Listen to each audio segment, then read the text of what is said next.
Hi les amis, bonjour. Écoutez, j'espère que vous allez bien. Moi, pas trop, pas trop, pas trop. Je vais pas bien du tout. Et ça fait un moment que je n'ai pas fait de vidéo. Non pas parce que je le voulais, mais c'était un cas de force majeure. J'ai perdu mon père. Voilà, mon papa était malade et j'ai perdu mon papa. Donc, c'est une situation catastrophique dans ma vie. Je me sens désorientée, désemparée, tout le sentiment euh, qu'on peut employer pour dire une grande tristesse.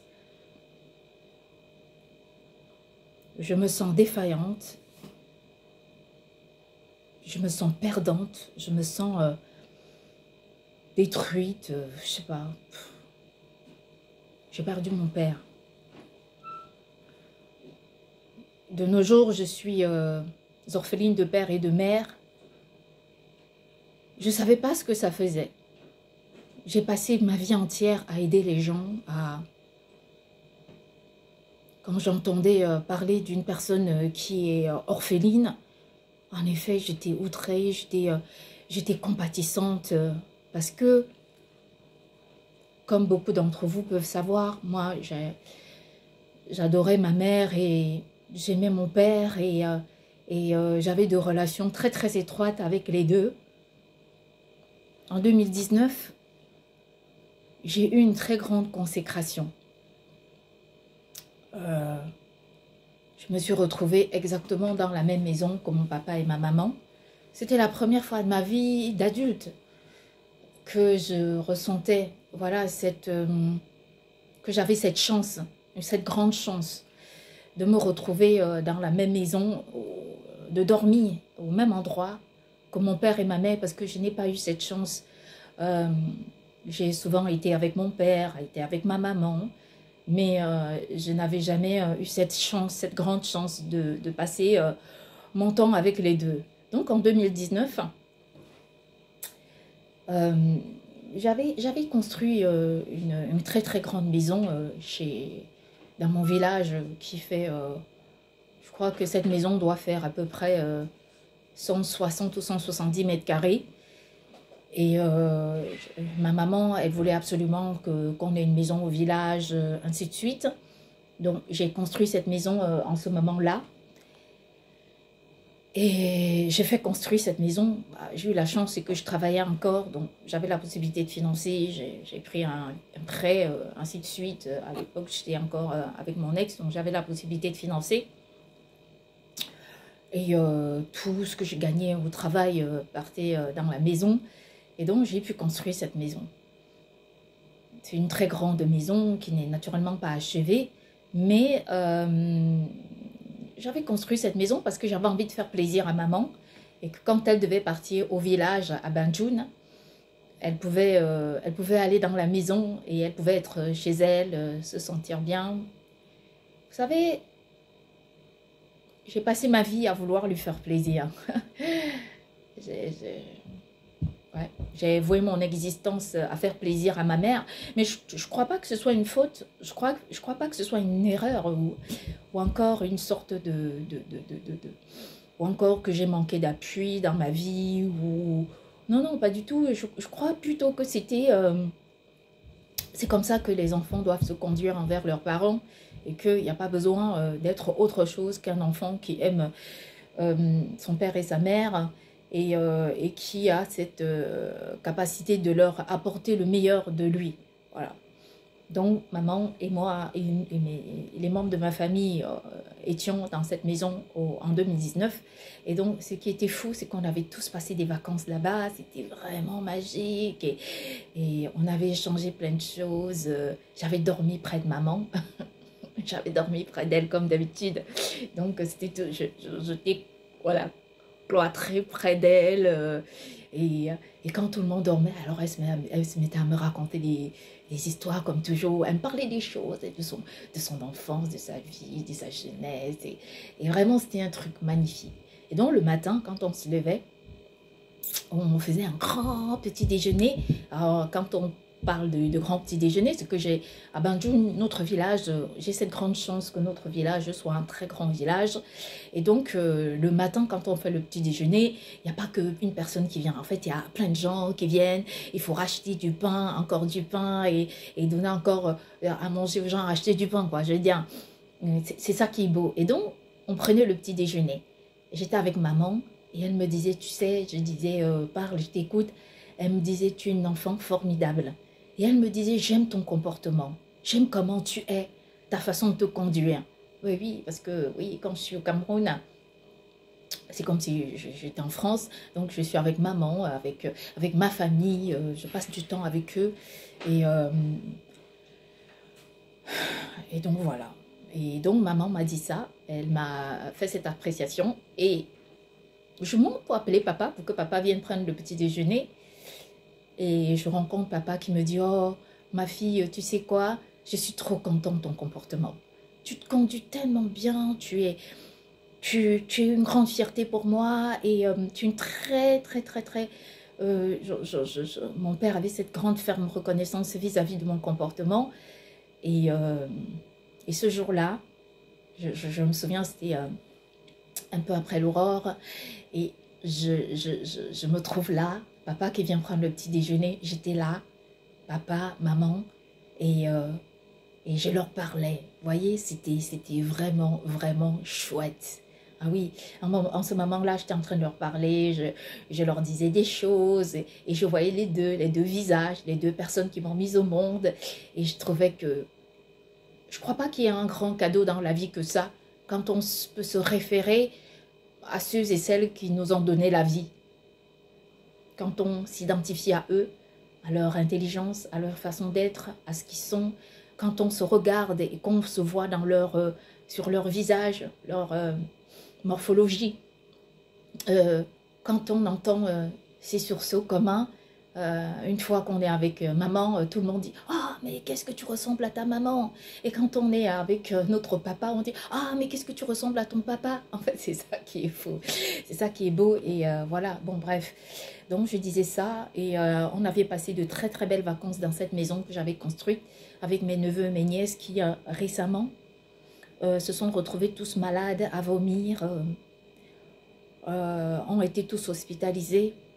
C'est dans une grande peine que je dis au Dieu vivant en qui je crois que je ne sais pas ce que j'ai fait à autrui. Vous savez, quand je fais cette vidéo aujourd'hui, j'ai pas beaucoup d'énergie. J'ai pas forcément envie de... Je sais pas si... C'est pas que je veux me cloîtrer dans la détresse. Je suis du genre à me battre et à me sortir de là, qu'importe sur quoi je m'accroche. Parfois, je m'accroche sur rien, sur un détail pour me sortir de mes peines. Est-ce que j'ai envie de m'en sortir? Oui, oui, naturellement que je veux m'en sortir, bien sûr que j'ai envie de m'en sortir. Je ne veux pas rester cloîtrée là-dedans. Mais c'est très compliqué, c'est très dur. Mon père vient de mourir, mes nièces et mes neveux sont complètement malades. Quand j'apprends cette nouvelle, c'est compliqué. Je sais qu'il y a des gens qui veulent m'atteindre, qui veulent tellement créer la détresse dans ma vie, si bien que je succombe. Mais je ne succombe pas du tout comme ça, moi. Je vais leur dire. Je suis sensible parce que je le veux et je suis insensible parce que je le veux. Il arrive des moments où dans ma vie, j'ai vraiment envie de ressentir cette douleur-là, m'étrangler, me faire mal. Pas parce que je suis maso, hein, non, non, pas du tout, mais parce que je suis une personne sensible qui fonctionne comme ça. Je fonctionne par rapport à un ressenti. Je ne force pas. Quand je vais sentir quelque chose, je me laisse à fond. Parce que finalement, d'où viennent ces sentiments? D'où viennent ces choses, toutes ces choses qu'on ressent? Oui, je me laisse aller pour ressentir.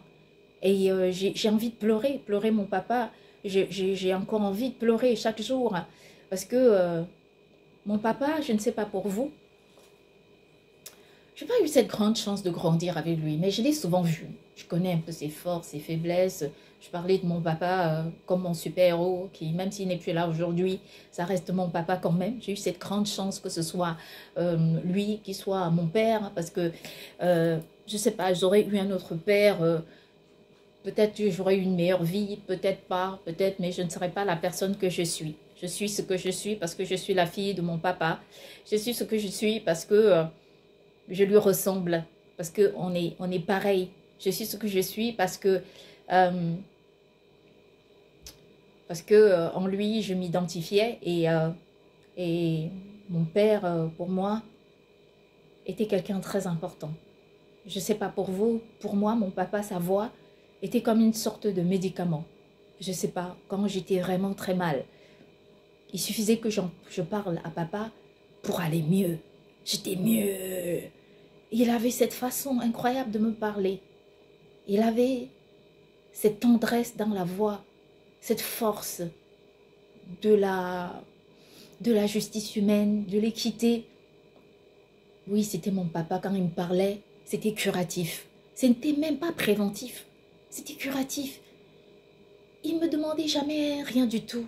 Non, il était toujours... Le peu de choses que mon père m'a demandé dans la vie, c'était vraiment insignifiant. C'était pas grand-chose. Hein. Et pourtant, oui, il occupait vraiment tout cet espace qu'on a dans la vie d'un être humain, complet, assuré.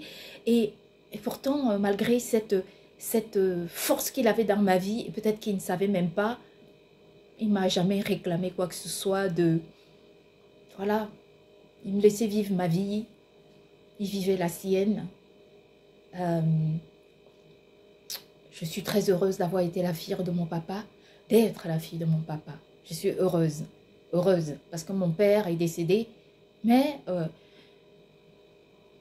il existera toujours à travers nous, à travers les espaces qu'il a piétinés, à travers des endroits où il est allé, des gens qu'il connaissait. Je garderai toujours ce beau souvenir de mon père, et parce que c'est mon père, et parce qu'il restera mon papa, et parce que personne ne le remplacera dans ma vie. Et c'est exactement comme ça. Je pourrais passer le temps à parler. J'ai été sidérée d'apprendre la mort de mon père, et je ne m'y attendais pas. Je ne m'y attendais pas du tout. Je ne savais pas, je ne voyais pas la mort venir. Je ne savais pas qu'il devait arriver quelque chose à papa. Et donc, je m'y accrochais à la prière. Et il me montrait les signes. Il me disait, écoute, ça ne va pas parce que papa est entouré par la détresse. Et je disais, je ne comprends pas. Et Dieu me disait, il est entouré par la détresse des gens qui lui en veulent. Et mon père était du genre traditionnaliste et très, très centré sur nos traditions. Et donc, lui, ce n'était pas le genre à rechercher autre chose que de s'appuyer sur sa vraie vie, sur ses propres convictions. C'était quelque chose que j'admirais chez lui. Et donc, Dieu me montrait les signes. Donc, je l'appelais souvent pour savoir comment il allait, pour prendre ses nouvelles, pour le rassurer, ainsi de suite. Et j'avais cette grande chance que chaque fois que je parlais à papa, en fait, il avait un respect infini pour moi. Je ne sais pas pourquoi il avait ce respect pour moi qui était si profond, mais il avait ce grand respect pour moi, c'est fou, comme c'était rassurant. Jamais il ne me tergiversait. Quand je l'appelais, il était toujours gentil, voilà, envers moi. Et donc, je voyais pas encore sur ces dernières vidéos. Je crois que peut-être qu'il ressent quelque chose. Et le jour où, la veille du jour où mon papa, où j'appelle mon papa et que mon papa décède, en effet, ce qui se passe, c'est que en ce moment-là même, je le vois. Mon frère ne veut pas que je lui parle parce qu'en ce moment-là, je crois qu'il dissimule son état de santé, la gravité de son état de santé. Et en ce même moment, je vois à sa fenêtre une énorme, mais une grosse lumière comme ça divine qui tournait à sa fenêtre, ainsi de suite. Et cette lumière divine m'expliquait des choses. Et quand j'ai vu cette grosse lumière divine, en fait, j'ai compris que Dieu avait décidé de rappeler mon père près de lui. Ou encore les gens qui se disent victorieuses de la mort de pauvres innocents avaient décidé de tuer mon père. Et donc j'ai compris en ce moment-là que papa ne devait pas vivre. Quand on m'a annoncé la mort de mon père le lendemain, c'était presque comme si j'étais au courant, mais je n'étais pas prête à accepter cela. Néanmoins, qu'est-ce que ma volonté à côté de celle de Dieu? Et puis, je me souviens que la veille, l'avant-veille du jour où mon père décède, je suis sur Internet, comme il m'arrive d'aller regarder des réels sur Internet, et je vois un truc, une menace sur Internet. On me brandit, je vois un portable, comme si c'est une pub de portable, mais ce n'était pas seulement une pub. Et on me dit, et sur cette pub, il est écrit, la vie de ton père dépend de ces 3 points-là. Il fallait absolument que j'accepte ces 3 points, et peut-être mon père allait vivre. Parce que mon père aurait pu guérir dans ce monde où il y a énormément de médecins, dans ce monde où on parle de une modernité. Je crois que papa aurait pu vivre, parce que c'était possible. Rien n'est impossible à la médecine, sauf si les êtres humains font ce choix-là. Et donc, j'apprends ça et je me mets dans une rage, dans une très très grande rage, une colère qui m'étringle, qui me détruit, qui me terrorise.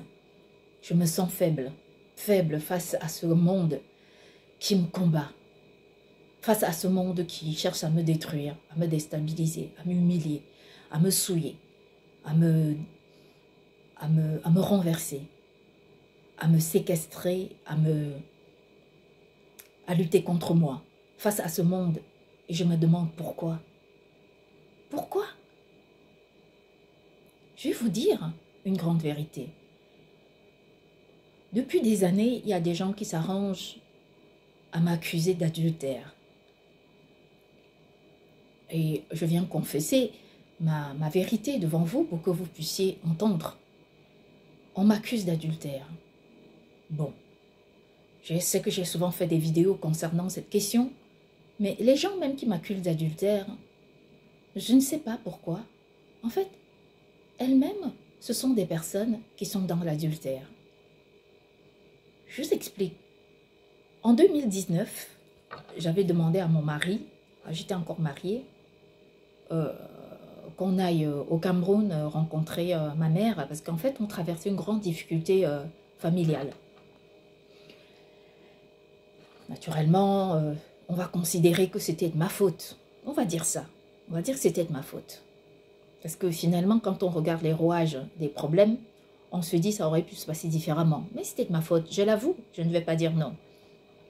Alors je lui fais la proposition de venir au Cameroun avec moi pour que nous puissions rencontrer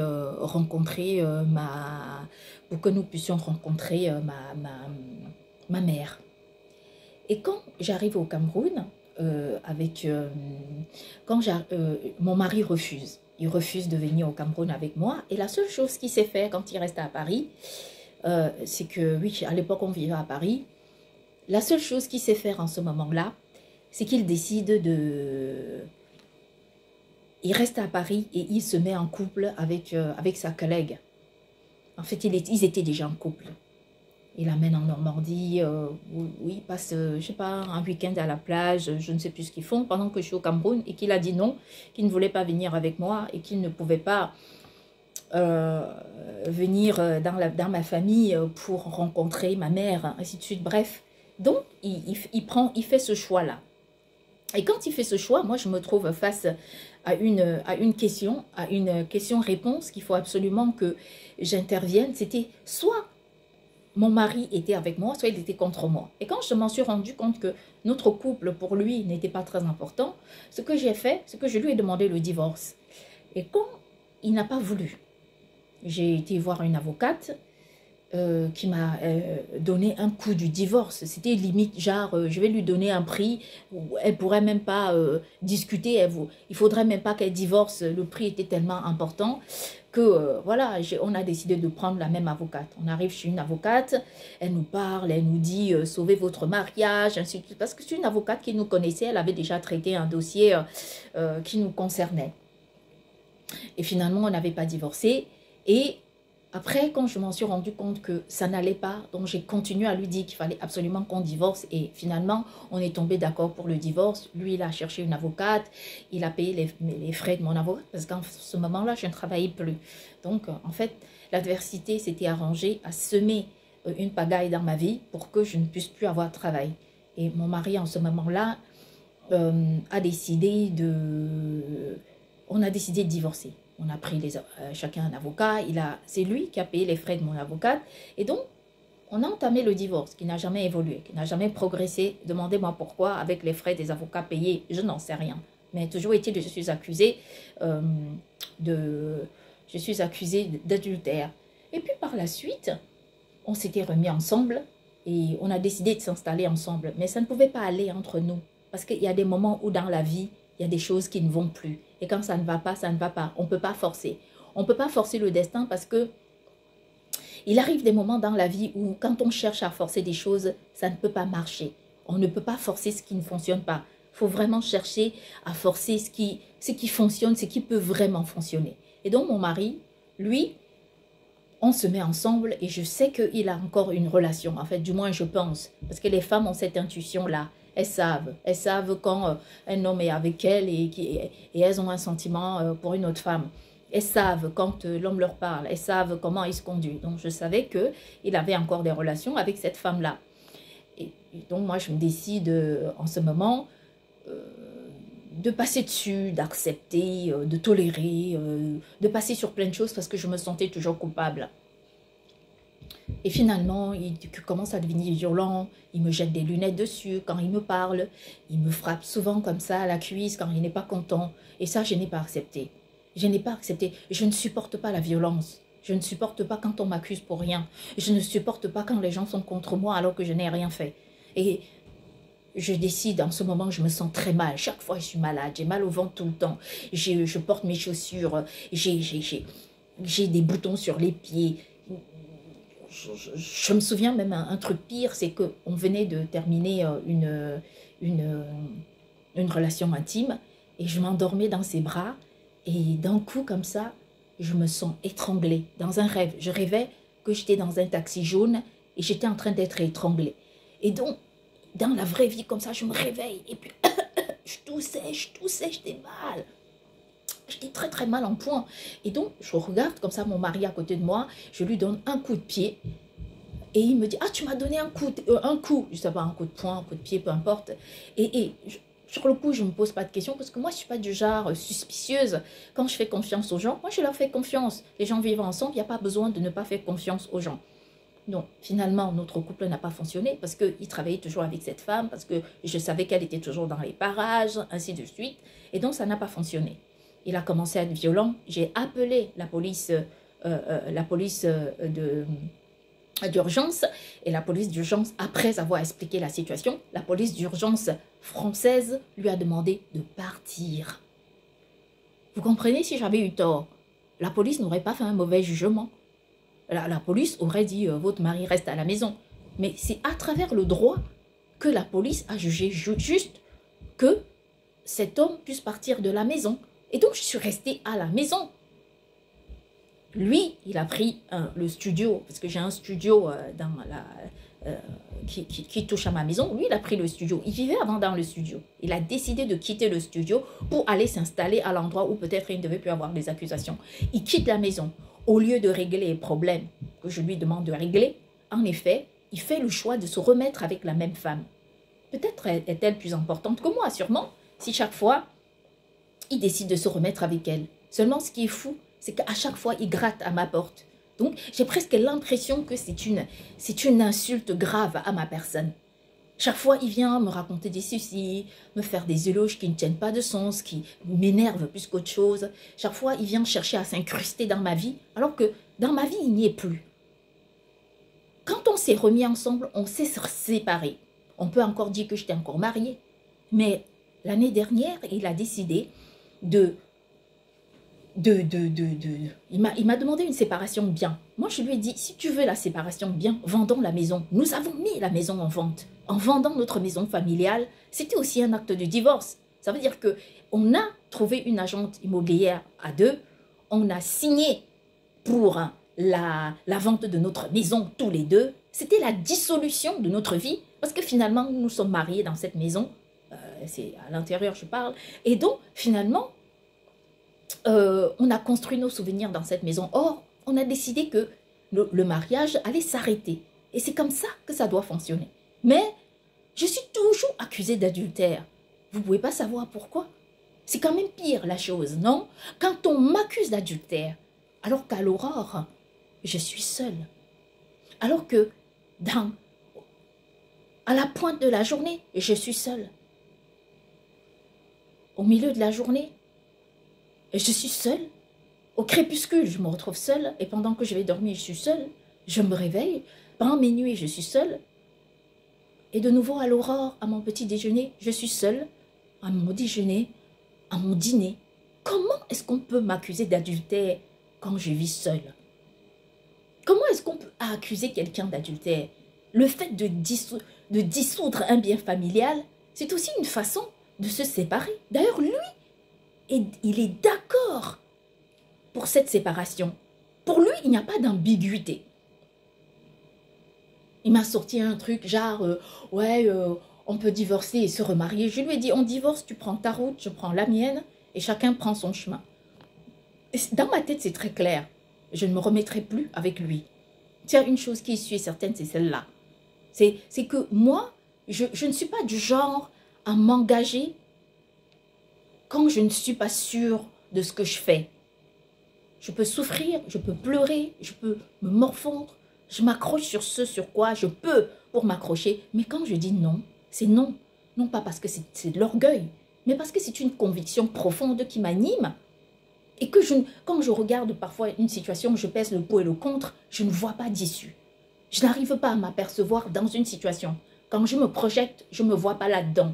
Et je me dis simplement, mais pourquoi je dois accepter des choses qui ne me conviennent pas? Et c'est alors que, avec mon mari, j'ai cette ferme conviction. Je sais qu'il rôde dans ma vie, il cherche à venir me raconter ce qu'il veut me raconter, mais c'est du fond. Quelquefois, j'ai même pitié de cette femme avec qui il est. Une fois, je lui ai dit, donne-moi son numéro au téléphone pour que je l'appelle, pour lui dire un peu ton comportement, pour lui dire comment tu te conduis quand tu viens ici. Il devrait arrêter avec la démagogie. Non pas parce que c'est important pour moi, mais parce qu'il insulte deux femmes, y compris moi, qui suis devenue aujourd'hui la maîtresse, alors que c'est moi qui était l'épouse principale, y compris cette femme avec qui il est, qui, dans son histoire, ça la regarde. C'est pas ma vie, ça ne me convient pas. Chaque femme structure sa vie comme elle en a envie. Moi, je structure la mienne comme je veux. On m'accuse d'adultère parce que je ne sais pas si vous connaissez un peu les choses qui se passent dans le monde. Parfois, on a des promesses divines. Elles fonctionnent ou elles ne fonctionnent pas. Moi, je n'en sais rien. Nos promesses divines se passent en fonction de la volonté de Dieu. Un jour, Dieu m'a dit, tu sais que il existe ce qu'on appelle la déportation amoureuse. Je lui ai dit, c'est quoi? Il m'a dit, écris. Alors, j'ai écrit. Il a dit, la déportation amoureuse, c'est quand tu peux aimer une personne, une même personne, tu l'aimes tout le temps, mais par rapport à son comportement, en fait, tu réalises que, c'est pas toi qui réalises. En fait, les êtres célestes, les anges, réalisent que cette personne ne se conduit pas comme il le faut. Alors, qu'est-ce que font les anges? Ils font ce qu'on appelle une sorte de déportation amoureuse pour positionner cet amour-là ailleurs. Je vous explique, et c'est vrai. Vous savez que la déportation amoureuse, c'est une histoire incroyable. En fait, on a un seul cœur pour aimer une seule personne. En fait, j'ai appris qu'il y a des gens qui aiment 1000 personnes à la fois, mais bon, ça, c'est pas mon cas. Déjà, première des choses, je ne sais même pas mentir. Deuxièmement, je ne sais même pas comment on peut aimer deux personnes à la fois. Troisièmement, je ne vois même pas comment c'est possible. Quatrièmement, je ne sais même pas que ce soit vrai. Cinquièmement, je crois qu'aimer deux personnes à la fois, c'est de la manipulation. Sixièmement, je pense que dans l'être humain tel qu'il est, on dit une parole à la fois. Donc, ce n'est pas possible d'aimer deux personnes à la fois. Septièmement, je pense tout simplement que il n'y a pas plus haute démagogie dans le monde que de dire qu'on aime deux personnes à la fois. Et huitièmement, je ne sais même pas si on peut se projeter avec une personne qui se dit aimer deux personnes à la fois. Et neuvièmement, dans mon cœur, je n'ai pas de place pour deux amours. Autant je suis fidèle à Dieu, autant moi, je suis fidèle à la personne que j'aime. Donc, quand moi j'entends ça, je me demande comment est-ce possible. Donc la déportation amoureuse aussi, c'est ça. On ne peut pas aimer deux personnes à la fois. C'est pas possible. En tout cas, moi, je ne peux pas. On ne peut pas considérer l'amour familial comme une relation qui lie un homme et une femme. Un homme et une femme ont une relation. C'est-à-dire qu'au-delà de tout ce qu'on raconte, de l'argent, la fortune, tout ce qu'on veut, la pauvreté, la misère, ainsi de suite, l'homme et la femme ont une seule relation. Leur relation, c'est une relation qui est basée sur un rapport strictement amoureux et un rapport intime. C'est tout. C'est-à-dire qu'on peut raconter ce qu'on veut, dire ce qu'on veut, les cadeaux, le reste. Ce sont des choses qui viennent, on va dire, c'est une sorte d'onction qui vient enrober l'amour. Enrober, entretenir, voilà, l'amour qu'il y a entre les gens. C'est tout, hein. Je vous rassure, c'est tout. Il n'y a pas, c'est-à-dire que, comme je dis souvent, on dit, ah oui, telle personne a aimé une personne et elle va encore repartir tomber dans ses filets. En tout cas, moi, je ne suis jamais arrivée. Le seul à qui j'ai donné cette chance de toute ma vie, ça a été mon mari. Parce que je me sentais coupable, parce que je me sentais mal, parce que je n'étais pas bien. Et je suis revenue avec lui parce que, voilà, ça me semblait juste. Mais sincèrement, pour tout vous dire, je ne crois pas que ce soit possible, moi, d'aimer quelqu'un. Quand on passe à autre chose, on passe à autre chose. On perd, on gagne, on gagne. Moi, ma philosophie, c'est celle-là. Et je crois que la meilleure façon de faire, ce n'est pas forcément de passer la vie à changer les personnes ou encore à changer les hommes ou les femmes. Je crois que la meilleure façon à faire, c'est rester avec une personne dans la fidélité. Donc pour moi, je n'ai pas de place pour dire « Ah oui, mais telle personne, je n'étais pas avec elle, mais je vais encore… » Non. Franchement, déjà, c'est très compliqué d'aimer une personne. On s'épuise à aimer une personne. On s'épuise. Donc, quand Dieu dit que la déportation amoureuse existe, elle existe. Alors, moi, je suis dans des histoires qui traînent. Mon mari qui est avec une autre femme. Une histoire très passagère comme ça dans ma vie. Je dis passagère parce que finalement, je ne l'ai jamais vécue. Qui détruit toute ma vie, qui désorganise toute mon existence et que je ne vis jamais. Je vous rassure, je ne vis jamais cette histoire. Et que finalement, je commence à avoir une promesse divine. Et donc, cette promesse divine-là, un jour, j'ai jamais raconté ça à quelqu'un. Bon, j'ai jamais raconté, mais dans cette vidéo, je vais vous avouer quelque chose. Je vous ai parlé d'un signe qui s'était passé quand je me retrouvais à une porte de Paris où il y a une grande lumière céleste qui est venue sur moi avec des gens qui venaient de la Nouvelle-Guinée. Ça, j'ai raconté dans une de mes vidéos, mais celle-ci, je vais vous dire, un jour, j'étais chez moi. En fait, un jour, je dormais comme ça, je fais un rêve. Je vois un grand monsieur qui avait porté un vêtement avec plusieurs couleurs. En fait, il n'était pas assis sur une chaise, hein. Il n'était pas assis. Il était suspendu dans les airs. Parce que bon, très souvent, moi, les gens que je vois ne sont pas assis, hein. Ils n'ont pas des bâtons pour s'y appuyer. Ils n'ont pas d'ailes pour voler. Moi, les gens que je vois dans le ciel sont suspendus comme ça dans le ciel. Et donc, je vois ce monsieur comme ça qui est suspendu dans le ciel avec des traits très black, très black, avec ces traits-là. Et donc, quand je le vois, je prends une peur, mais absolue. Mais je prends une peur, mais une grande peur. Mais j'avais tellement peur. Je me réveille, je suis dans mon lit. Et je m'en vais. Et ce matin-là, je termine de faire tout ce que j'avais à faire. Je vais prendre ma douche. Quand j'arrive dans ma douche, je termine la douche. Et au moment même où je sors de ma douche, j'avais un tapis de bain. Et une serviette pour poser les pieds, le truc. Je pose mon pied et à côté de mon pied droit, je vois un grand pied droit comme ça. C'est-à-dire que comme une empreinte d'un grand pied. Ça, c'est la réalité, c'est pas dans le rêve. Je vois un grand pied droit comme ça qui se pose à côté du mien. Mais je prends peur. Je dis, ce sont les pieds du grand monsieur, du rêve. Et ainsi de suite, il y a des choses qui commencent à arriver dans ma vie. Un jour, je continue de vivre ma vie parce que moi, vraiment, je vais vous dire une vérité. Qu'importe qu'on veuille se moquer de moi, qu'on veuille m'humilier ou faire quoi que ce soit, moi, j'ai une très grande confiance en Dieu. Je n'ai pas peur, moi. Je préfère me tromper sur les chemins de Dieu au lieu de me tromper sur les chemins humains. Donc, un jour, comme ça, je regarde la télé, je continue de vivre ma vie, je m'accroche à ce dont je peux pour continuer de vivre ma vie, parce que finalement, dans ce monde dans lequel on me combat, je ne sais pas trop ce qu'on me demande. Et donc, je regarde un film comme ça, mais mon regard croise celui d'un acteur que j'ai toujours vu, que j'ai toujours regardé, et pour moi, sans effet, franchement, jamais je dis, ouais, cet acteur, il est mieux qu'un acteur. Non, pas du tout. J'ai mon regard comme ça, bam, qui croise le sien, et un truc explose dans mon cœur, et je sens mais vraiment un truc de fou qui m'arrive, qui imprègne toute ma vie. Et pour quelqu'un qui a déjà été victime des problèmes d'amour, alors moi, je décide de me battre. Mais le problème, c'est que quand ces choses nous arrivent, ça nous engloutit. C'est trop puissant. C'est trop puissant. Peut-être c'est de la sorcellerie, moi j'en sais rien. Mais sauf que moi j'ai eu la promesse divine. Sauf que peut-être c'était ça, peut-être c'était pas ça. Je n'en sais rien. Moi, je ne suis pas ici en train de définir une réalité. Mais je fais un témoignage déjà pour les personnes qui sont dans le grand désespoir en disant peut-être qu'un jour, peut-être que... Non, je vais leur dire, ayez confiance en Dieu. Ayez confiance en Dieu. N'ayez pas peur d'avoir confiance en Dieu. Mettez votre confiance en Dieu et Dieu vous répondra. Et donc, je regarde cet acteur-là et boum, j'ai un truc comme ça, boum, qui explose dans mon cœur. Et je commence à faire des rêves de lui. Je rêve de lui, je rêve, je le vois à tel endroit, je rêve, je suis à tel endroit avec lui. Je rêve de plein de choses de lui. Bon, j'ai rêve même...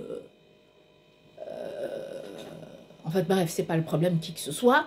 Je rêve de lui comme ça, vraiment, de plusieurs façons. Et donc, pour une personne comme moi qui suis trop avisée, moi je suis vraiment quelqu'un de très avisé, bon, j'ai décidé d'être un peu plus curieuse. Je dis, bon, bah, je rêve de cet acteur, je le vois. Je dis, mais c'est quand même bizarre, parce que je l'ai toujours suivi, moi, cet acteur. Pourquoi maintenant? Pourquoi? Et donc, je commence à réfléchir. Je me dis, oh ouais, il y a quelques années, j'avais fait un rêve, je l'embrassais. Bon, je dis, bon, on peut rêver de tout le monde. Et donc, c'est pas marrant, mais ce que je vais vous dire là, c'est vraiment quelque chose de très prenant et c'est très difficile à supporter. Et donc, je commence à m'intéresser à cet acteur-là. Je remarque qu'on a plein de points communs. La façon... je commence à... Vous savez, quand quelque chose vous arrive, si ça ne vous arrive pas, mais vous ne pouvez pas imaginer. Je commence à regarder, à être très curieuse. Je me dis, mais cette histoire, c'est vraiment une histoire incroyable. Et donc, je commence à énumérer, nos points communs. Et je dis, bon, je vais voir vraiment ce qui peut se passer pour que ça arrive. Bon, je regarde un point, oh, bah, c'est rien. 2 points, je dis, c'est rien. 3 points, je dis, oh, ce n'est rien du tout. 4 points, 5 points, 6 points, 7 points, 8 points. Et ça continue. 9 points et plus. Et donc, je me dis un truc. Vous savez, je ne sais pas quoi dire, c'est très délicat. C'est vraiment très délicat ce que je dis parce que devant vous aujourd'hui, je vais vous expliquer pourquoi on peut m'accuser d'adultère.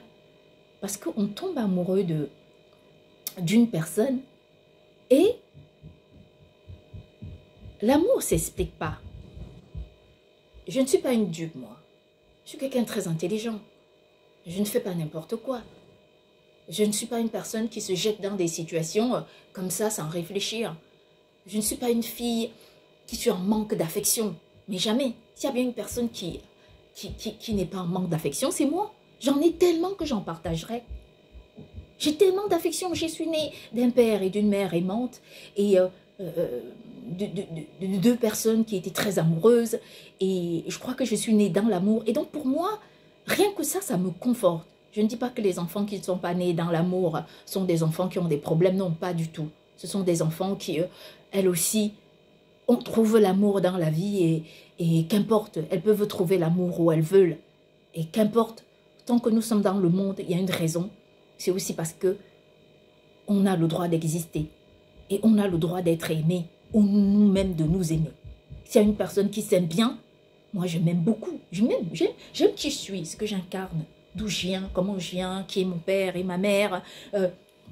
Voilà, j'aime toutes ces choses-là en moi. Mais tout ce que je vais dire, c'est que quand on tombe amoureux d'une personne, en fait, c'est très difficile. C'est très difficile parce que, je vais vous expliquer la raison. Parfois on dit oui, c'est la spiritualité, c'est parce qu'il y a des gens qui font des micmacs et des mictrocs. Mais non. Oui, d'accord, on peut dire que c'est la spiritualité quand on regarde une personne et on se dit oh ouais, c'est rien du tout, c'était juste une histoire. Mais non, c'est pas vrai. C'est quand on regarde une personne qui nous ressemble sur plusieurs choses. On regarde la personne et on se dit mais c'est bizarre parce qu'on se ressemble. On ne souffre pas parce que forcément on veut être avec la personne. Mais parfois on souffre parce qu'on se dit pourtant cette personne est comme moi. C'est quand même fou parce qu'on ne s'accroche pas à des détails. Ce ne sont pas des détails, ce sont quand même des choses qui sont vraies. Peut-être que c'est faux, peut-être que c'est pas faux, peut-être c'est vrai, peut-être c'est pas vrai. Mais quand on a une personne qui nous ressemble, on est aussi malheureux pour ça. Parce qu'on aimerait être avec une personne qui nous ressemble. Quand on ne peut pas se parler, on a besoin de nous regarder et de nous dire on se ressemble. Et ça dépasse tous les mots, ça dépasse toutes les paroles. Maintenant, je comprends ce qui se passe dans la vie. Je comprends qu'il y ait des gens dans le monde qui ne veulent pas forcément de mon bien, qui luttent contre moi.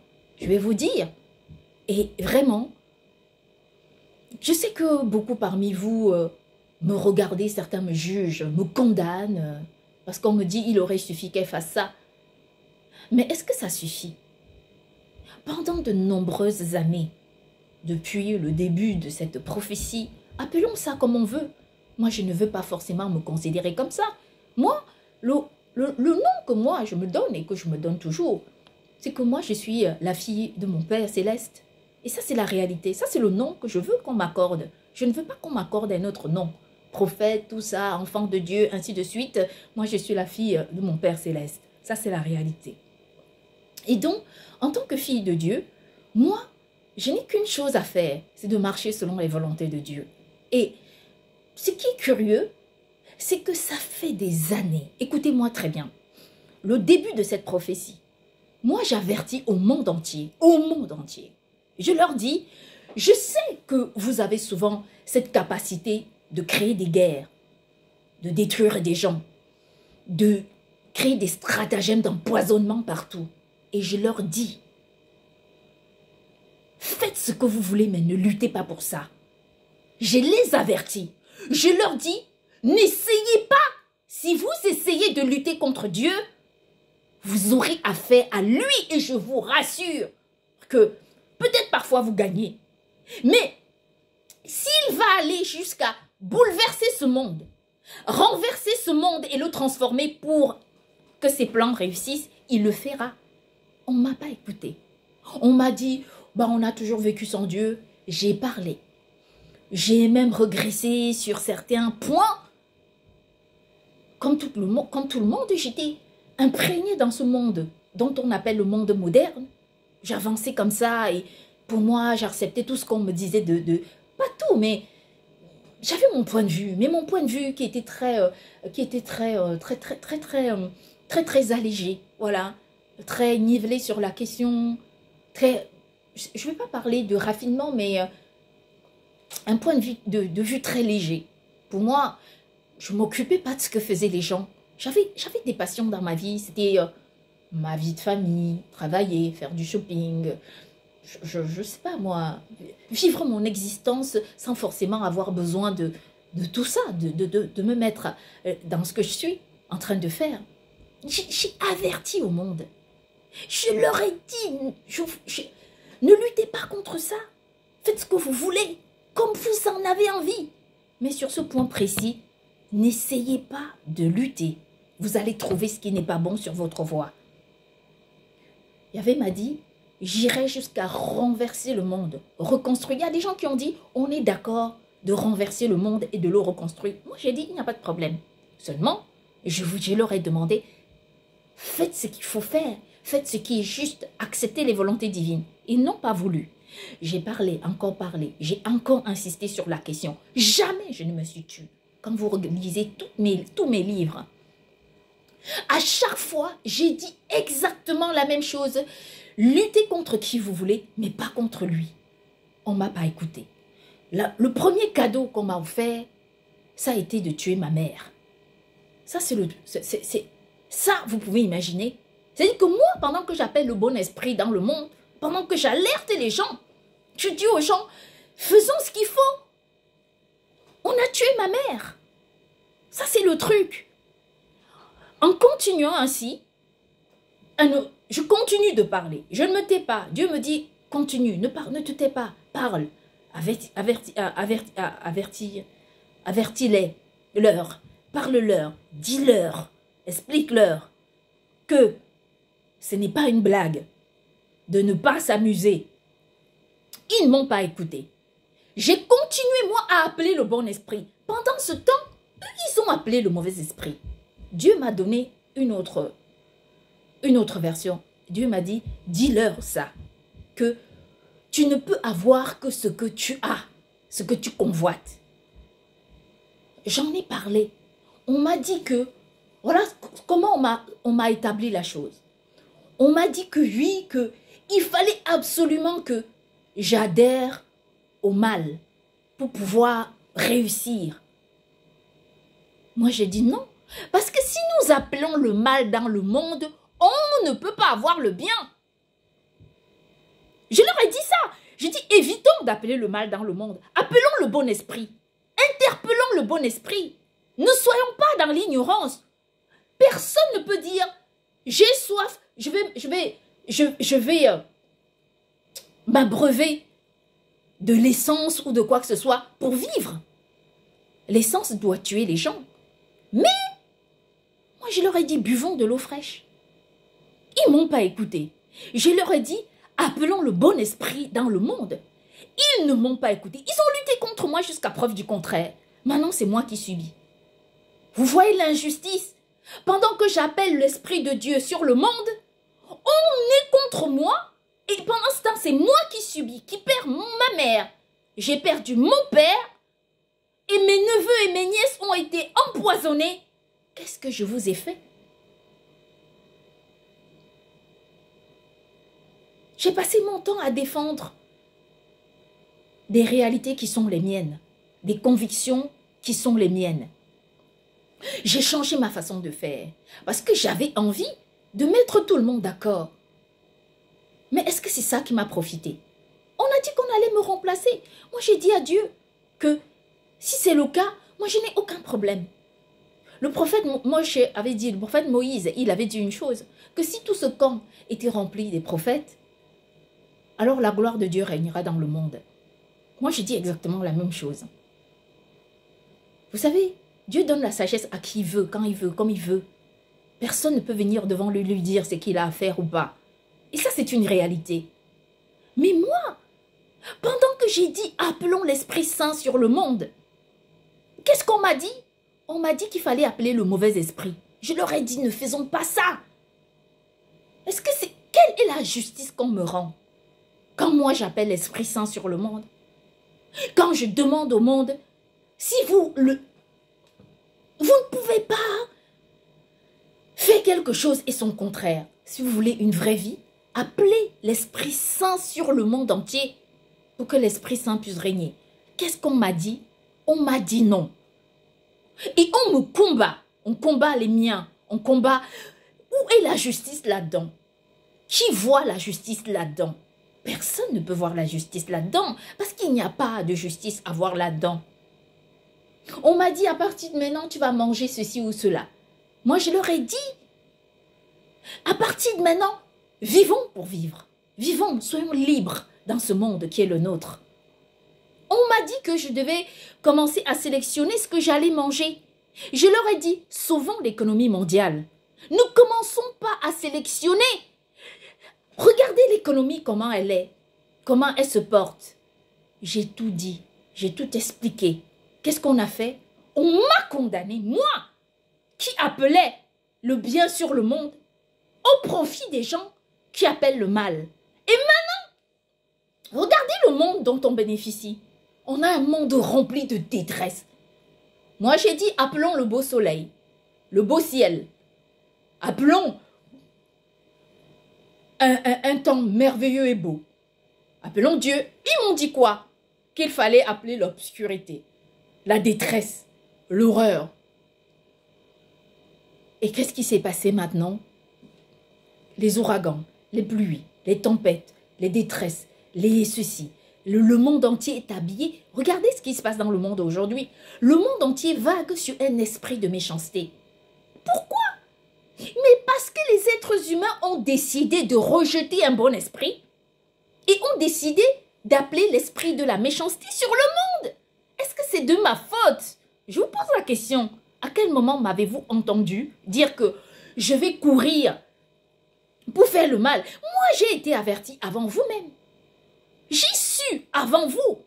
Et je vous ai dit, n'essayons pas de nous amuser. Appelons le bon esprit dans le monde. Faisons tout pour convoquer. Implorons le ciel. Comme parfois on me dit, oui, il y a des gens qui sont autour des bougies en train de dire ceci ou cela. Je dis à ces gens, appelons le bon esprit dans le monde. Moi, on m'a dit qu'on ne voulait pas du bon esprit. Et j'ai insisté jusqu'à preuve du contraire. Et maintenant, c'est moi qui suis puni. C'est moi qui me vois puni. Où est la justice là-dedans? Dans tout ce que je vous dis. Dites-moi, ce jour-là où je regarde la télé et mon cœur, boum, s'envole pour cet homme-là, dites-moi, est-ce que mon mari était à la maison? Pourquoi n'était-il pas là? Est-ce qu'il devait venir le soir? Il n'était pas là, on n'était plus ensemble. Il était avec une autre femme. Où est l'injustice? Où est l'adultère là-dedans? Ce que je vais dire, moi, c'est que je comprends que les gens passent leur temps à chercher à me condamner. Mais moi, ce que je subis, c'est une grande injustice. Je n'ai rien fait pour mériter tout ça. Regardez comment ils font. Depuis le temps que je demande à divorcer, ils ne veulent pas m'écouter. Ils m'entretiennent dans un mariage pour que j'y reste et pour qu'ils aient des éléments d'accusation contre moi. Vous voyez? Parce que pour eux, l'adultère peut maintenant juger l'adultère. Moi, mon regard est tourné vers Dieu. Et seul Dieu est mon Père céleste. Peut-être je me plains, peut-être je pleure, peut-être je souffre. Mais moi, j'ai une grande confiance en Dieu. Ça, c'est ce qui est sûr. Demain, j'aimerais tant me retrouver avec tous les filles et les fils de Dieu en train d'organiser une très grande louange pour chanter son nom. Parce que c'est comme ça que les enfants de Dieu font. Ils aiment quand on aime Dieu. Ils aiment quand Dieu donne l'onction à une autre personne. Ils aiment quand on partage. Moi, je connais des gens aujourd'hui qui se sont dit « Ah, on va la remplacer par telle personne. » Oui. Quand j'ai commencé à parler avec ces personnes par lesquelles on veut me remplacer, il n'y avait pas la lumière au-dessus de leur tête. Et pourtant, moi, j'ai cherché à travailler leur esprit pour leur apporter un esprit d'équité. Et l'onction divine a commencé à venir au-dessus de leur tête. Vous savez ce que les gens qui me détruisent ont fait? Ils ont décidé de se dire, puisque la lumière vient au-dessus de sa tête, alors on va la convoiter. Ça, ce sont les gens qui convoitent les gens, qui n'ont rien à nous offrir. Les gens même qui nous aiment, nous élèvent. Nous font nous ressentir comme des personnes qui sommes uniques. Voyez-vous? On peut passer parfois le temps à nous accuser. Mais il arrive des moments où, qu'importe la suite des choses, sur un laps de temps bien déterminé, on arrive à vivre les sensations les plus merveilleuses de notre vie. Les choses les plus belles. Un truc qu'on fait et quand vous voyez, vous dites « Ouais, ça, c'est top. » Vous dites quelque chose de... Ça peut être des gestes très simples, des gestes banaux comme « oui » ou des explications. Mais ce sont des choses pour moi qui sont tellement importantes. Et moi, devant Dieu, je n'ai pas de millions de plans. Moi, j'ai un seul plan. C'est mon plan devant Dieu. Tout mon projet, c'est celui-là. S'il ne réussit pas, naturellement que Dieu, lui, il se dit, moi j'avance. Contrairement aux êtres humains qui disent, oh, je ne sais pas trop si je vais avancer ou pas, je ne sais pas trop, qui commence à juger et à condamner les gens. Dieu, lui, il a ses plans. Dieu a ses plans, il avance. Il avance avec... Dieu avance. C'est tout ce que je peux vous dire. Maintenant, il arrive des moments dans notre vie où on voudrait tellement surpasser toutes nos convictions pour faire plaisir à des gens dont on se dit, elles en valent la peine. Mais le problème, c'est qu'il y a Dieu là-dedans. Dieu est dedans. Dieu est dedans. Je ne sais pas si j'ai raison ou pas. Mais la seule chose que je sais, c'est que dans mon cœur, il n'y a pas de milliers de gens dans mon cœur. Naturellement, j'aime les gens de ma famille. Mais il y a une seule personne dans mon cœur. Une seule. Et Dieu le sait. C'est la vérité. Qu'importe les gens qui se disent « Ah oui, elle n'est pas sûre, elle a aimé telle personne, elle aimera toujours. » Moi, je ne suis pas comme ça.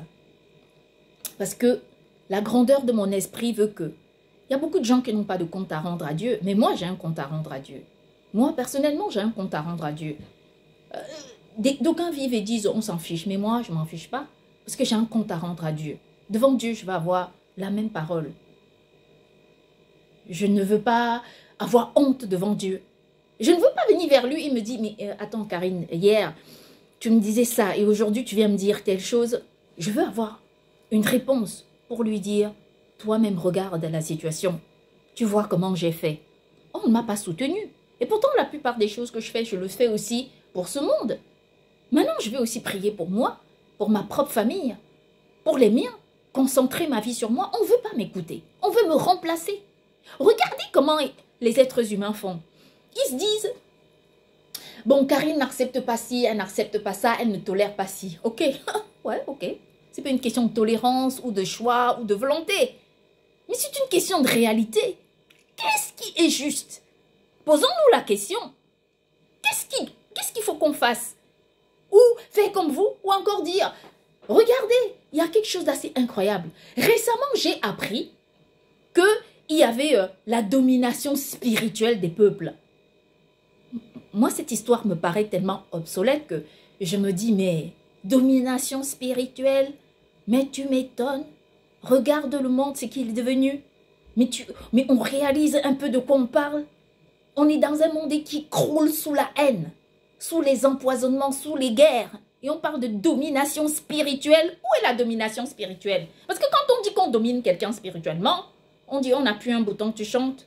On appuie le bouton, tu t'éteins. On fait ce qu'on veut quand on veut. Et on te dit ce qu'on te veut quand on en a envie. Eh ben non. Les êtres humains font des choses parce qu'elles veulent. Parce que ça les arrange. Parce qu'elles ont cette conviction. Parce qu'elles trouvent leur compte. Parce qu'elles comprennent qu'elles peuvent être satisfaites. Les êtres humains ne font pas les choses parce que elles sont dans une sorte de boîte d'aquarium avec leurs âmes dedans où on leur dit « Ah, coucou, on veut que tu nous aimes, on brûle un feu pour faire ceci, cela. » Moi, j'ai défié ces gens. Je les ai défiés. Je leur ai dit « Il y a une chose qui est sûre et certaine. Je prends mes décisions parce que je le veux. Parce que, voilà, mes convictions me disent « Fais-le. » Mais je ne fais pas des choses parce que les gens vont allumer des feux et dire « On va faire qu'il y avait notre Dieu. Qu'il y avait détruise tous ces feux que ces gens allument pour détruire des gens. » Les gens ont le droit d'aimer d'autres personnes. Parce qu'on va me dire, ah oui, non, mais c'est nous qui avons voulu, avec l'intelligence artificielle, de faire ceci, cela. Eh ben, tenez, ça c'est pas mal. Prenons le cas de ce monsieur dont je vous parle depuis quelques mois maintenant. Prenons son cas. Moi, je ne vais pas citer son nom.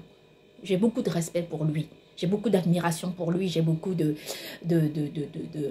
comment dire, il m'a sauvé la vie. Il m'a sorti de cette galère. Il m'a rendu ma beauté, mon éclat. Il a apporté dans ma vie que de belles choses, que des choses louables.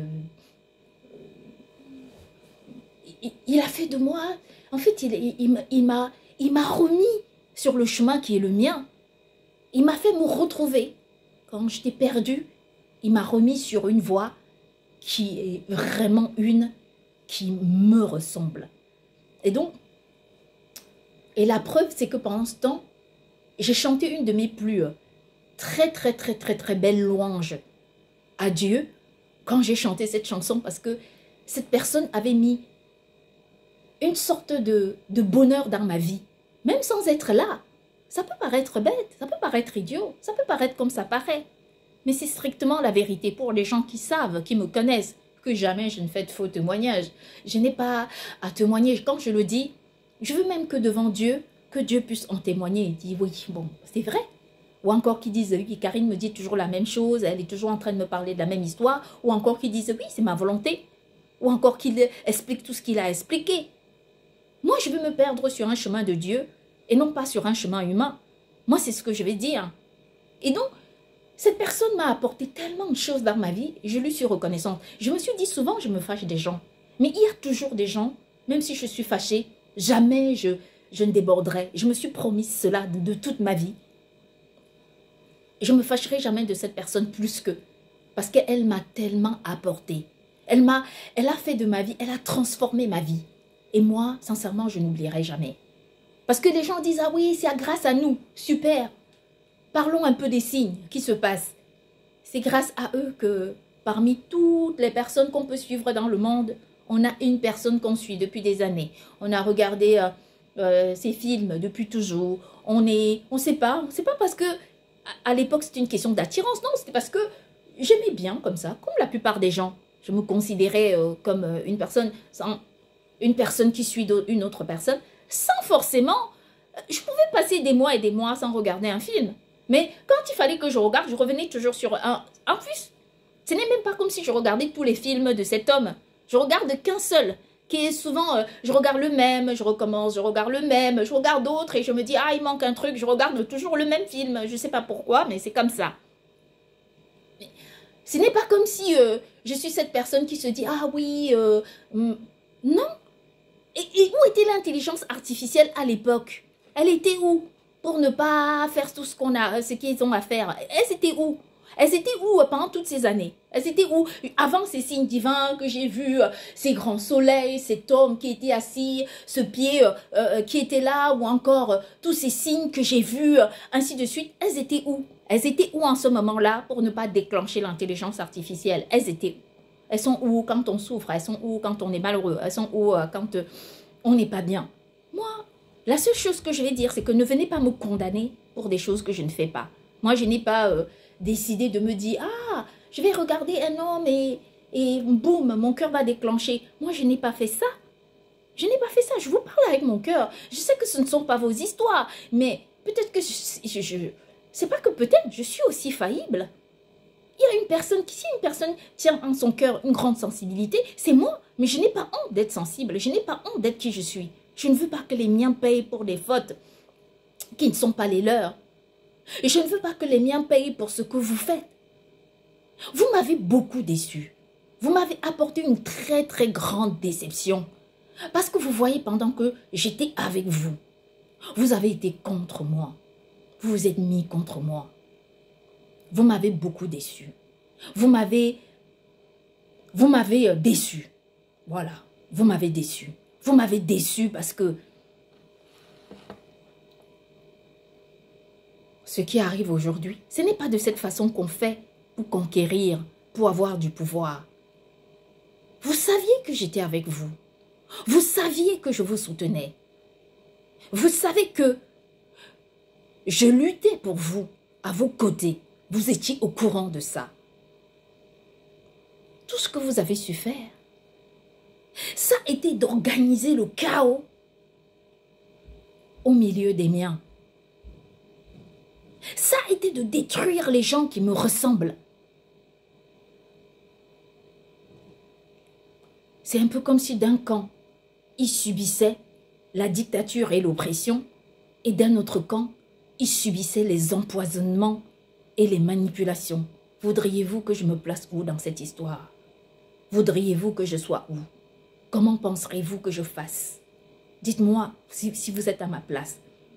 Vous savez, peut-être que j'ai appris cette révélation et je suis presque tombée des nues. Parce que je me suis dit, comment est-ce que c'est possible? Comment est-ce qu'on peut offenser une personne à ce point? Les problèmes sont partout dans le monde. Il n'y a pas un seul espace dans le monde aujourd'hui dans lequel nous y sommes bien. Il n'y en a pas. Vous avez décidé d'appeler le mauvais esprit dans le monde. Moi, je vous ai dit, nous avons besoin d'un bon esprit, un esprit bien disposé pour aider ce monde. La seule chose que vous avez su faire, ça a été de lutter contre moi. Moi, je trouve que c'est grave. Je trouve que c'est très grave. Alors, ne venez pas aujourd'hui me dire ce que j'ai à faire ou à ne pas faire. Ne venez pas aujourd'hui me donner la leçon morale. Ne venez pas aujourd'hui me dire, ah oui, tu sais, telle personne est le méchant, l'autre est le gentil, l'autre est ceci. Vous savez, il s'est passé quelque chose tout récemment où j'ai eu la grosse accusation que j'étais devenue bouddhiste. Bon, moi je ne suis pas bouddhiste. C'est une chose qui est certaine, c'est celle-là. Moi je crois en un Dieu vivant. Le Dieu en qui je crois, ce n'est pas... C'est celui qui est là-haut, au-delà de la voûte céleste. Ce n'est pas quelqu'un d'autre. Moi je crois en un seul Dieu. Et c'est le Dieu d'Abraham, d'Isaac et de Jacob. C'est lui, il a dit, appelez-moi comme ça et je vous répondrai. C'est ce Dieu-là. Vous savez, je vais vous dire une chose. Quand vous avez décidé de faire de moi une bouddhiste, je me demande quand est-ce que je suis devenue bouddhiste. Il s'est passé quelque chose à Paris. À un moment donné, quand vous avez commencé à raconter cette histoire qui est allée jusqu'à arriver devant Dieu, où je me suis sentie accusée d'être bouddhiste. À Paris, on voyait la plupart des bus et c'était écrit Shiva. Bon, il y a eu une exposition Shiva à Paris. Je ne veux pas dire ça. Mais je me sens accusée. A dit que je sois devenue une bouddhiste. Mais comment est-ce que vous pouvez croire que moi je sois bouddhiste? Dites-moi, quelle est la religion que j'ai? Dites-moi quelle religion je pratique. Si on vous pose la question, quelle est la religion qu'elle pratique, vous allez dire quoi? Les gens qui me prennent pour des bouddhistes. Il y en a qui, des années plus tôt, sont venus me poser une question. Au fait, vous êtes de quelle religion? Je leur ai dit que j'étais croyante. J'ai dit, je suis croyante. Et c'est vrai, je suis une croyante. Je crois en un Dieu vivant qui vit au-delà de la voûte céleste. Moi, je ne crois pas en un Dieu de pierre ou de statue, ou un Dieu qui a une bouche qui ne parle pas, un Dieu qui a une forme mais ne bouge pas, un Dieu qui est cloué sur place. Moi, mon Dieu, c'est Yahvé, qui est un Dieu vivant, qui parle et qui rit. Il est arrivé des moments où j'ai chanté des chansons, où, dans l'échange qui est le mien avec Dieu, où il m'a dit, il s'est levé, il m'a dit, regarde comment j'aime ta chanson. Oui. Et aujourd'hui, il y a des gens qui vont oser m'accuser d'être bouddhiste. En quoi suis-je bouddhiste? Est-ce que j'ai des problèmes, moi, avec les bouddhistes? Qu'est-ce que j'ai dit aux bouddhistes? Moi, Karine, quand Dieu m'a interpellée, d'écrire ses religions, d'écrire sur son nom. Moi, j'ai dit quoi aux bouddhistes? Je leur ai dit une chose. Vous savez, la spiritualité vient de nos convictions personnelles. Dieu a placé l'être humain au-dessus de toute chose. Et non pas sur des codes, des couleurs et des numéros. Je vous aurais dit différemment. Moi, j'ai dit aux bouddhistes, c'est vous qui commandez les statues. Je sais combien c'est important pour vous. Je sais combien c'est important pour vous de vous appuyer sur quelque chose. Mais, je vous rassure, une statue ne peut pas vous répondre. Une statue ne peut rien apporter à votre vie. Une statue ne peut pas vous aider. C'est vous qui achetez du bois avec votre argent. C'est vous qui achetez du ciment ou de l'argile avec votre propre argent. Vous fabriquez des statues qui vous commandent. Comment quelqu'un peut-il croire que moi, Karine, je sois devenue bouddhiste? Comment pouvez-vous penser à ça? Est-ce que je me prosterne devant une statue? Est-ce que je me prosterne devant une forme? Est-ce que je me prosterne? Regardez ma maison. Je ne suis pas interdite d'avoir des photos chez moi, mais j'en ai même pas, parce que est-ce que ça ne fait pas partie de la vie-ci? C'est plus une convoitise qu'autre chose. Ce n'est pas pour autant que je ne connais pas mes ancêtres, le Dieu de mes ancêtres. C'est pas pour autant que je ne connaisse pas Dieu. Dieu n'est pas... Je n'ai pas dessiné sa photo chez moi. Pourtant, je l'ai vu. Pourtant, je l'ai vu. Je ne l'ai pas vu une fois. Je l'ai vu plusieurs fois. La première fois quand je l'avais vu, il s'était dressé comme ça devant moi. En fait, sur le ciel, suspendu dans le ciel. Waouh! Mais comme c'est... Moi, je n'avais jamais vu une beauté aussi incroyable. Il était incandescent de beauté. Personne n'est plus beau que lui. Et pourtant, je me suis dit, comme je me réveille toujours, et je me dis, bon, c'est un rêve. J'ai continué ma route. À un moment donné, j'étais tellement, comme on peut dire, dans un français très familier, j'étais tellement à fond la caisse dans l'obsession de ce regard divin, de cette forme divine qui posait un regard majestueux sur moi, que je me suis dit, je vais savoir ce qui se passe.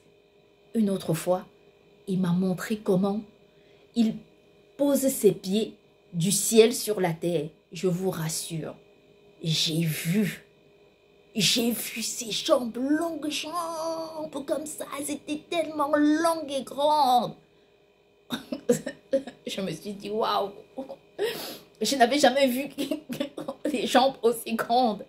Et dans ce jour-là, je me suis résolue, en effet, de comprendre que c'est un être divin. Voilà, c'est tout. Je me suis arrêtée là. Et depuis ce temps, j'ai compris comme ça. Et plusieurs autres signes. Ce n'est pas le seul que j'ai. Ce n'est pas la seule fois où je l'ai vu comme ça. J'ai été introduite dans le royaume céleste. Je me suis assise sur une chaise céleste. J'étais au milieu dans le ciel.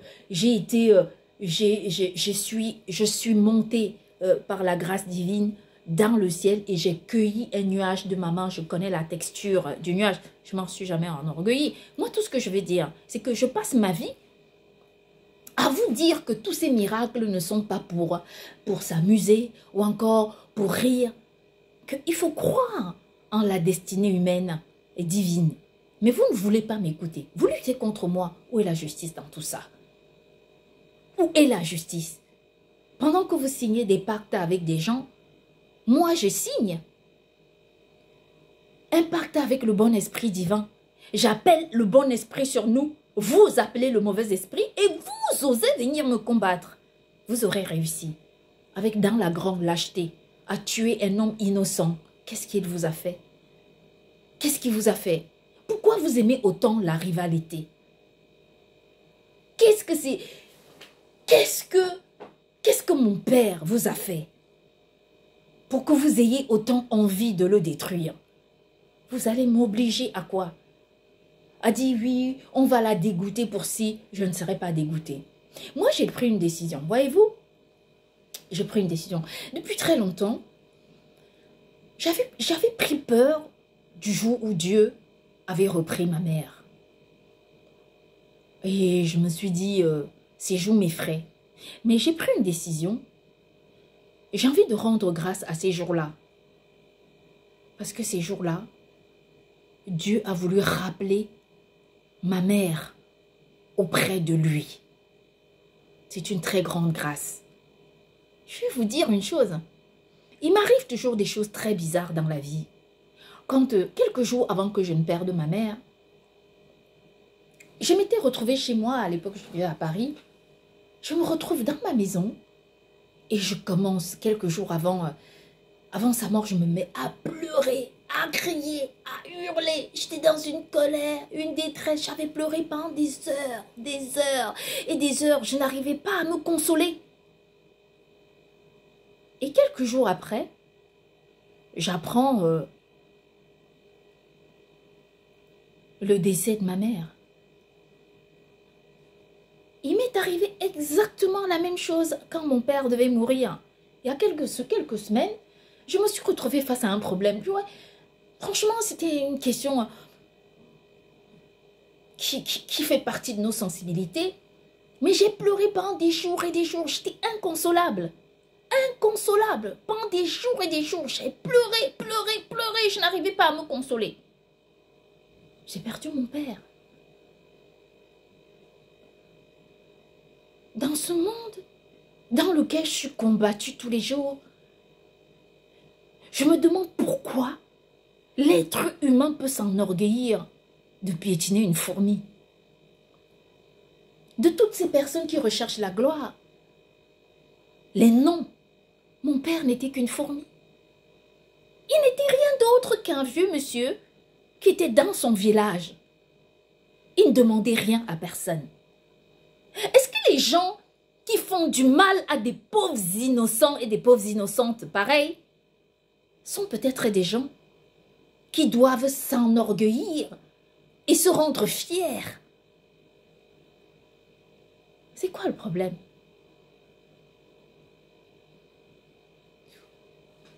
Elles vont instaurer la peur pour que les gens disent ils vont nous connaître si jamais ils ne nous écoutaient pas pour avoir tué un papa qui était un vieux monsieur dans son village. C'est ça le pouvoir, c'est ça la puissance, c'est ça la force. Pour chercher à décimer de pauvres enfants, c'est ça la force. Et après avoir fait tout ça, qu'est-ce qu'on y gagne? Que la détresse, que la haine. On crée la haine pour avoir la haine. On crée un monde de destruction pour recevoir la destruction. Après, les gens vont aller se plaindre de moi, alors que moi, j'appelle le bon esprit sur le monde. Moi, je vous dis simplement, tournons-nous vers Dieu et regardons ces mystères s'opérer dans le monde. On ne va pas me forcer à faire ce que je n'ai pas envie de faire. Parfois, on dit chacun y trouve son compte. Parfois.